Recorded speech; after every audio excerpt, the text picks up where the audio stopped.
आता एक breaking news पाहूयात। राजकोटवर शिवप्रेमींनी आणलेला पुतळा बसवण्यास मनाई करण्यात आलेली आहे। शिवप्रेमींनी आणलेल्या शिवरायांचा पुतळा प्रशासनाने माघारी पाठवलाय।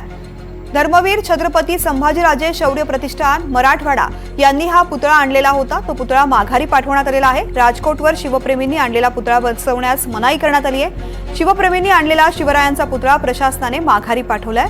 धर्मवीर छत्रपती संभाजीराजे शौर्य प्रतिष्ठान मराठवाडा यांनी हा पुतळा या ठिकाणी आणलेला होता। मात्र हा पुतळा बसवण्यास पोलिसांनी मनाई केलेली आहे आणि हा पुतळा परत पाठवलेला आहे। राहुल कुलकर्णी माझे सहकारी आपल्या सोबत आहेत। राहुल, आधीच काल राजकीय राडा घडला राजकोटवरती आणि आता शिवप्रेमींनी या ठिकाणी पुतळा बसवण्याचा प्रयत्न केला। काय नेमकं घडलं या ठिकाणी? त्यामुळेच आता पोलीस बंदोबस्त राजकोट किल्ल्यावरचा फार वाढवण्यात आलाय। 40 जणांची तुकडी तिथे तैनात आहे। आज श्री अजित पवार यांच्या गटाचं सुद्धा आंदोलन आहे, पण पोलिसांची त्यांनी परवानगी घेतलेली नाही।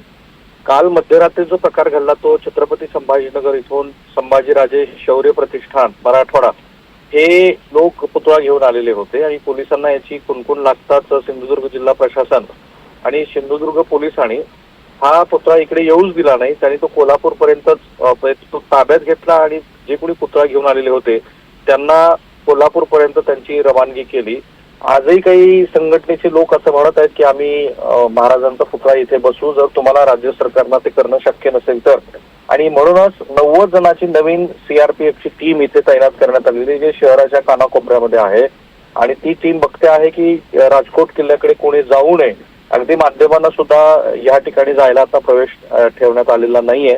एकूणच या ठिकाणी कुठलाही अनुचित प्रकार घडू नये या दृष्टीने आता पोलीस काळजी घेताना दिसत आहेत। काल पहिल्या टप्प्यामध्ये जे स्वतःचं अपयश आहे ते लक्षात घेऊन ते अधिक सतर्क झालेले आहेत। निश्चित पोलीस आता सतर्क झाले आणि त्यामुळेच हा पुतळा कोल्हापूरमध्ये थांबवण्यात आलेला आहे। धन्यवाद राहुल संपूर्ण माहितीसाठी।